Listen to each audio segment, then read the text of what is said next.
기도하시겠습니다. 아버지 하나님, 우리의 생명이 되시며 소망이 되시는 아버지 하나님을 저희가 사랑합니다. 오직 십자가에서 보혈 흘리신 우리 주 예수 그리스도 은혜에 의지하여 오늘도 하나님의 사랑받는 하나님의 아들, 딸, 아버지 말씀 앞에 엎드리오니 주님 생명 말씀으로 하나님 자녀 한 사람 한 사람의 심령을 오늘도 새롭게 하여 주시옵소서. 말씀의 종으로 세우신 이를 성령님 주장하시고 이끌어 주셔서 아버지의 말씀을 담대하게 순전히 전하게 하여 주시옵소서. 우리 구주 예수님 이름으로 기도드립니다. 아멘. 할렐루야. 아멘. 오늘 본문 말씀은 우리에게 선포하고 있습니다. 우리가 그리스도 예수 안에서 하나이다. 이 말씀이 무슨 뜻이겠습니까? 갈라디아서에서 지금 이 말씀을 선포하게 된 배경이 되는 두 사건을 이해할 필요가 있습니다. 그 하나는 앞에 갈라디아서 앞부분에서 잠시 소개가 되고 있듯이 베드로를 바울이 호되게 꾸짖은 사건입니다. 그 자초지종은 이렇습니다. 베드로와 또 바울과 바나바, 이 사도들이 갈라디아 교회 교우들과 함께 둘러앉아 식사하고 있었습니다. 그런데 예루살렘으로부터 온 그리스도인 일행이 도착했다는 소식이 들립니다. 그러자 베드로가 식사하던 자리에서 슬그머니 일어나서 자리를 피하는 것입니다. 거기에 휩쓸려서 바나바도 덩달아 그렇게 했습니다. 무엇 때문에 그렇게 한 것입니까? 여기 갈라디아 교회 교우들은 이방인 출신의 그리스도인들이었습니다. 원래 유대인 관습으로는 이방인과 함께 한 식탁에서 식사를 하지 않습니다. 하지만 지금 여기 베드로, 바나바, 바울은 그리스도 예수 안에서 그 모든 벽이 허물어졌다고 고백하기에 함께 식사하고 있었습니다. 그런데 문제는 예루살렘 교회 일행이 갑자기 들이닥친 것입니다. 비교적 보수적인 성향의 예루살렘 교회였습니다. 그리고 아직 이방인 출신 그리스도인과의 관계에 대해서 전 교회가 그 방향성 정립이 아직 되어 있지 않았을 때로 볼 수 있습니다. 그래서 이방인과 함께 식사하는 것이 나는 믿음으로 아무렇지 않았는데 혹시나 저들이 보고서 펄쩍 뛸까봐 베드로 딴에는 충돌을 피하려고 슬그머니 자리를 피했습니다. 하지만 이 행동에 대해서 바울은 대노하며 질책합니다. 왜냐하면 그것은 그저 이럴 수도 저럴 수도 있는 지혜롭게 행하는 그런 영역의 문제가 아니라 복음의 핵심, 복음의 기본을 전면적으로 부정하는 행동이기 때문이다. 바울은 이야기합니다. 왜 유대인은 이방인과 함께 식사하지 않습니까? 이방인들은 하나님 언약 바깥에 있는 존재들, 한마디로 죄인들이기 때문입니다. 하나님의 거룩한 백성이 죄인들과 함께 식사할 수 없다는 것이 유대인들의 전제였습니다. 그러나 이제 예수님을 믿고 이방인에게까지 복음을 전하며 예수 그리스도의 복음을 믿음으로 오직 그 믿기만 했더니 성령께서 그 이방인들에게 내려오심을 보고서 이 모든 구분의 벽이 허물어졌음을 베드로도 고백하게 되었었습니다.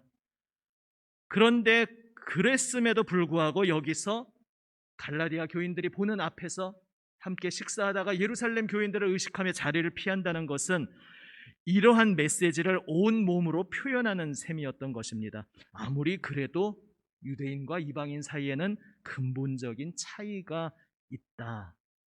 우리 유대인이 당신들 이방인과 함께 식사하는 것이 나는 너그러워서 사적으로는 가능하지만 공식적으로는 불가한 것이다. 온몸으로 이런 메시지를 표현하는 셈이 된 것입니다. 다시 말해서 예수님의 보혈 은혜, 십자가 구원에도 등급이 있다는 메시지가 되어버리는 것입니다. 아주 잘못된 메시지를 전하는 것이 됩니다. 유대인에게는 구원을 위한 더 특별한 자격이 있다. 할례 받지 않은 이방인들과는 달리 할례 받은 유대인은 예수님 십자가 보혈 위에 무언가 더 특별한 것을 가지고 있다. 이러한 메시지가 되는 것입니다. 결국 오직 구원의 유일한 길이 되시는 십자가를 부정하고 그 효력을 부인하는 메시지가 되는 것입니다. 그래서 바울은 호되게 질책했습니다. 예전에 있었던 그 사건을 지금 갈라디아 교회에게 편지를 쓰면서 바울이 다시 상기시키고 있습니다. 복음의 핵심을 다시 기억하게 합니다. 예수님의 십자가 죽음으로 충분하다. 거기서 모든 것이 다 이루어졌다. 거기에 추가로 필요한 것은 아무것도 없다. 이것이 정말 중요한 것이다. 이것을 붙잡아야 한다. 오죽하면 내가 그 기둥 같은 베드로에게 그렇게 대노하면서까지 이것을 확실히 하려고 했겠느냐? 왜 이것을 상기시키고 있습니까? 여기서 또 하나의 배경 이야기가 등장합니다. 당시 갈라디아 교회에게 바울이 함께하지 못해서 떨어져 있는 곳에서 편지를 쓰고 있는 그 시점에 갈라디아 교회에는 심각한 사건이 일어나고 있었습니다. 교회에 거짓 가르침이 침투해 들어오고 있었습니다. 주로 예루살렘 유대 그 지역 쪽에서 일어난 어떤 목소리들인데 자기들은 예루살렘 교회와 그 야고보의 인가를 받았다고 스스로 주장하지만 그것은 거짓이었습니다. 그 거짓을 전제로 자신들의 자격을 주장하면서 그들은 자신들의 가르침을 이렇게 설파합니다. 예수님을 믿었어도 할례까지 받아야 온전한 구원이 이루어진다. 할례가 무엇인지는 다 아신다는 전제로 말씀드리고 있습니다. 혹시나 모르시는 분은 나중에 물어보십시오. 유대인들이 하나님의 백성이 되었다는 표식으로 자기 몸에 표식을 남기는 그 할례, 모세의 율법에 따르면 하나님 백성의 표식은 바로 그 할례다. 그러니까 이방인 너희들도 이제 예수님 믿고 하나님 백성이 되었다면 모세의 율법에 따라 할례를 받아야 된다. 그 표식을 가져야 되지 않겠느냐. 이러한 가르침을 전하고 있었습니다. 그것이 갈라디아 교회까지 흘러 들어왔습니다. 결국 이 가르침은 역시 십자가 구원을 헛된 것으로 취급하는 가르침이었던 것입니다. 예수님의 보혈 은혜, 오직 그 은혜로 구원받는 것이 아니라 사람에게 할례라든지 그 어떤 자격, 공로, 행위, 성취 등이 보태져야 구원이 제대로 완성된다는 그러한 사고방식에서 나온 것입니다. 십자가의 보혈만이 모든 것이다. 오직 예수님이 우리를 위해 죽으신 그것을 통해 우리의 모든 용서와 새롭게 하심이 다 이루어졌다는 것을 부정하고 있는 것입니다. 여기서 우리는 십자가 구원에서 결코 놓쳐서는 안 되는 핵심을 다시 가슴에 새기게 됩니다. 우리 인간에게는 하나님의 구원을 받을 만한 어떤 자격, 공로, 업적이 없다는 사실입니다. 그래도 나에게 이런 것이 있어서 그게 보태져서 내 구원에 조금이라도 도움이 되었다. 이런 식으로 생각하는 것은 십자가 구원을 부정하는 것이 됩니다.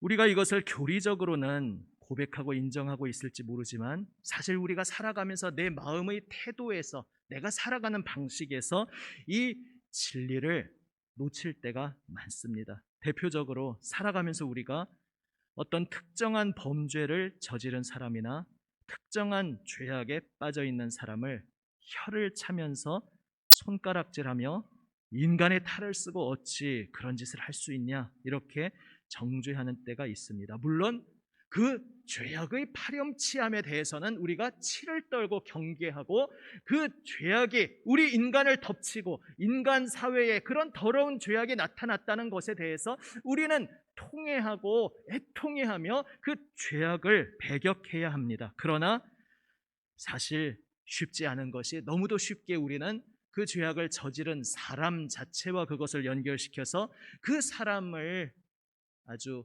나와는 다른 존재로 그렇게 내리깔아 보곤 합니다. 여기서 우리가 놓치게 되는 것이 무엇입니까? 내가 십자가 보혈 은혜, 오직 그 은혜로 구원받았다는 그 핵심 진리를 우리가 놓치고 있는 것입니다. 왜냐하면 십자가 은혜의 구원을 받았음을 고백한다는 것은 원래대로라면 내 원래 조건대로라면 도저히 용서받을 길이 없는 죄인 괴수인데 이 죄인 괴수라는 것을 부정하는 것이 되기 때문입니다. 오늘 본문 말씀에서 예수님으로 옷을 입었다라는 말씀이 나옵니다. 예수님으로 옷을 입었다는 것이 무슨 뜻입니까? 예수님 보혈 은혜로 놀랍게도 우리가 하나님 앞에서 예수님과 같은 존재로 여김을 받게 되었다는 것입니다. 예수님께서 십자가에서 숨지실 때 바로 나의 죄악 때문에 나를 대신하여 하나님의 심판을 받으셨고, 그것으로 인해 내 모든 죄가 씻김을 받아서 이제 내가 예수님처럼 예수님 품에 안겨서 아버지 앞에 온전하고 흠 없는 존재로 서게 되었다는 것, 바로 이것이 예수님으로 옷 입었다는 말씀입니다. 그래서 예수님으로부터 옷 입었다는 이 사실로부터 예수 그리스도 안에서 우리가 하나라는 말의 의미를 우리는 발견하게 됩니다. 이것은 우리가 이렇게 고백하게 되었다는 것입니다. 당신도 나도 주님의 용서받은 자입니다. 예수님 보혈 은혜로 구원받은 자입니다. 그래서 하나님 앞에서 우리가 서로를 향해 그래도 당신보다는 내가 좀 나은데, 내가 좀 더 깨끗한데, 내가 조금 그래도 의로운데, 이렇게 말할 수 없다는 것입니다. 그리스도 예수 안에서 하나라는 말은 우리가 예수님 용서의 품에 함께 안겨 있다는 의미입니다. 그 용서의 품에 함께 안긴 채로 그 품 안에서 서로를 향하여 손가락질하는 것은 말이 되지 않는 행동인 것입니다. 비유하자면 새까맣게 더러워진 아이들이 목욕탕에서 씻김을 받고 있는 장면을 한번 상상해 보십시오. 그런데 한 아이가 옆에 아이를 보면서 이렇게 말한다면 어떻겠습니까?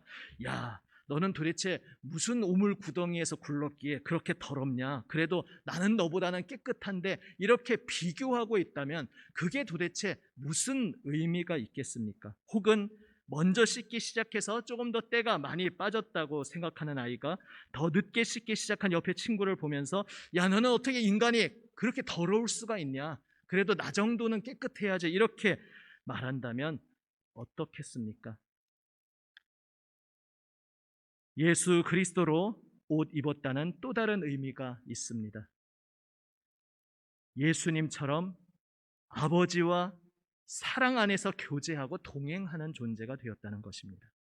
이제 내가 예수님처럼 하나님 아버지의 마음을 배우고 하나님의 가치관으로 하나님의 마음을 품고 살도록 새롭게 창조되었다. 이것이 바로 우리가 예수 그리스도로 옷 입었다는 의미입니다. 그리고 바로 이 부분을 통해 예수 그리스도 안에서 하나라는 의미를 또 한 측면을 발견하게 됩니다. 우리가 겉으로 보기에 어떤 조건을, 서로 다른 어떤 조건을 갖추고 있든지 간에 그 조건이 지금 이 세상에서는, 지금 이 땅에서는 서로 높고 낮음, 귀하고 천함을 가르는 기준이 되고 있다 할지라도, 그러나 그리스도 안에서는 우리 모두가 놀랍고 영광스럽고 존귀한 존재라는 사실입니다.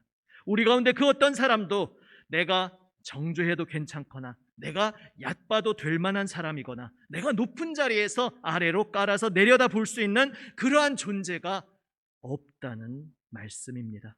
내가 오늘 만나는 한 사람 한 사람이 어떤 사람입니까? 전에 말씀드렸죠.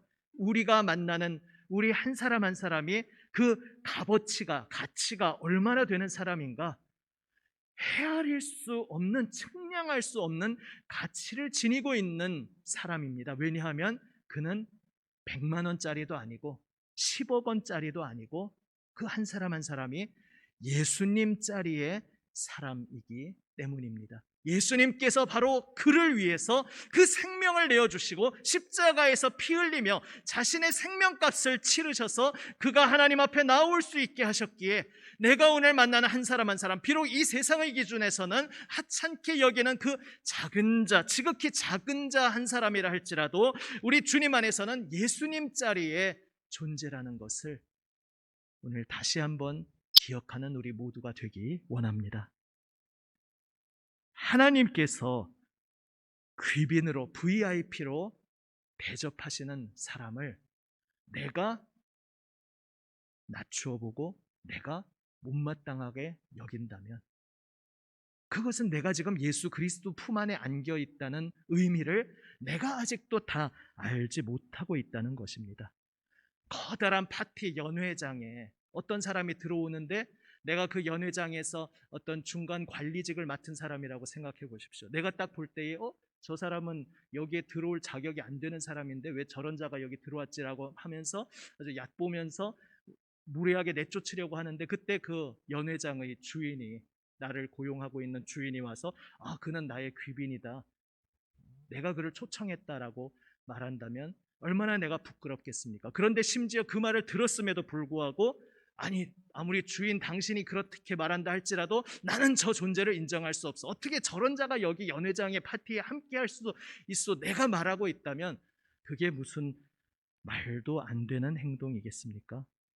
비유로 보면 너무나 명확한데, 그러나 연약하고 어리석은 우리는 예수님의 십자가 보혈로 우리가 오직 구원받았음을 고백하면서도 우리의 삶의 자리에서 한 사람 한 사람을 가볍게 여기고, 인간적인 이 땅의 판단 기준으로 어떤 사람은 중하게 무거운 존재로 여기고, 어떤 존재는 그냥 가볍게 대충 아무렇게나 대해도 되는 하찮은 존재로 여기는 실수를 할 때가, 잘못을 범할 때가 너무나 많습니다.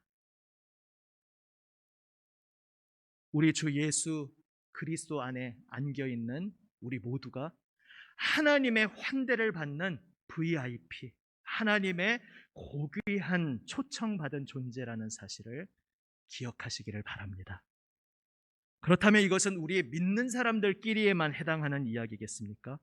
십자가 구원을 베푸신 주님의 마음을 생각해 본다면 우리는 이 답을 찾을 수 있습니다. 주님께서 십자가에 오르신 목적은 아무 공로 자격 없는, 구원받을 수 없는 죄인인 우리를 깨끗하게 하셔서 하나님 품으로 나오게 하시기 위한 것이었습니다. 하나님 품에 함께 안아주시기 위한 것이었습니다. 그 구원의 은혜를 베푸시고 온 인류 모두를 두 팔을 활짝 열고 부르고 계십니다.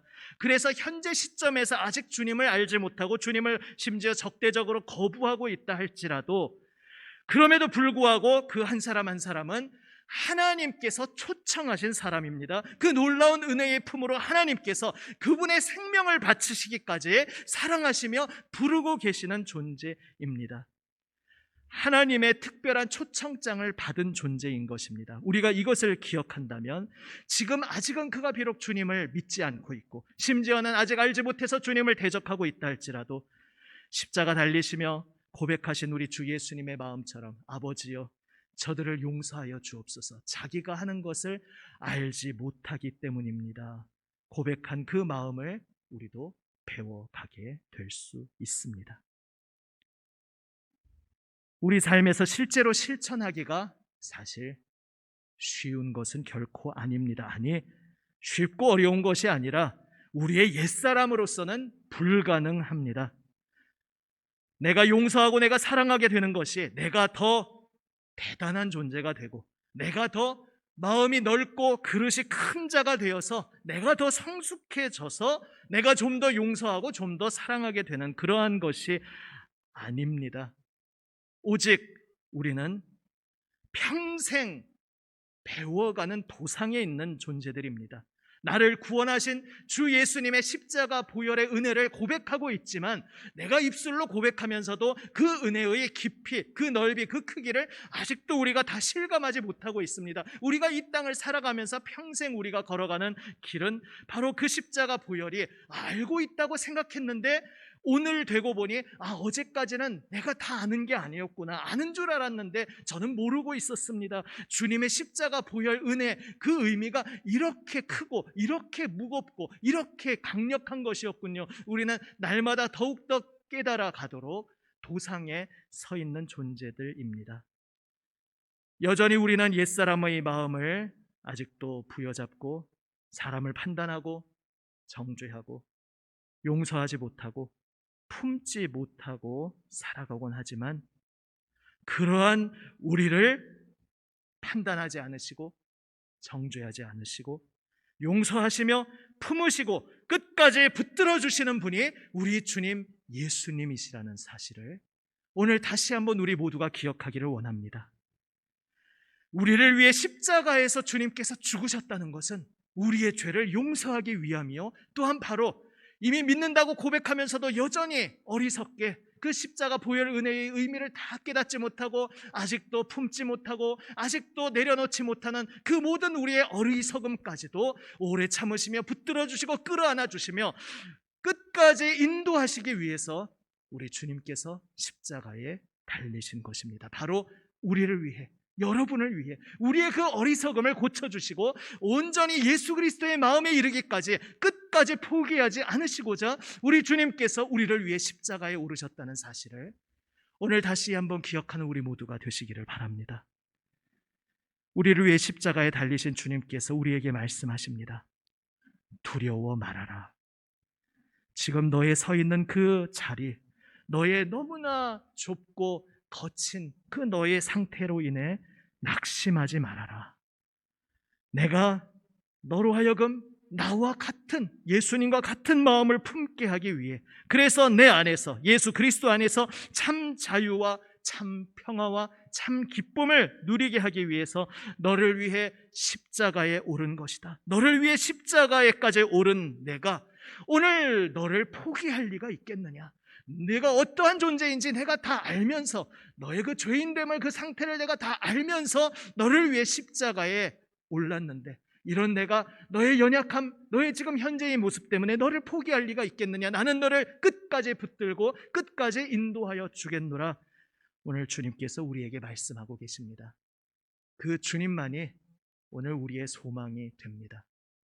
여전히 배워가고 있는 도상에서 아직도 자리에서 슬그머니 일어나 피하려 했던 베드로처럼 넘어지고 하는 우리들이지만, 그러한 우리를 끝까지 붙드시는 주님의 변함없으신 사랑과 은혜를 의지하며 다시 고개를 들고 주님만 바라보며 다시 손 내밀어 이미 나를 꽉 붙들고 계시는 주님의 손을 나도 붙잡고 주님만 따르는 우리 모두가 되시기를 우리 주님의 이름으로 축원합니다. 아멘.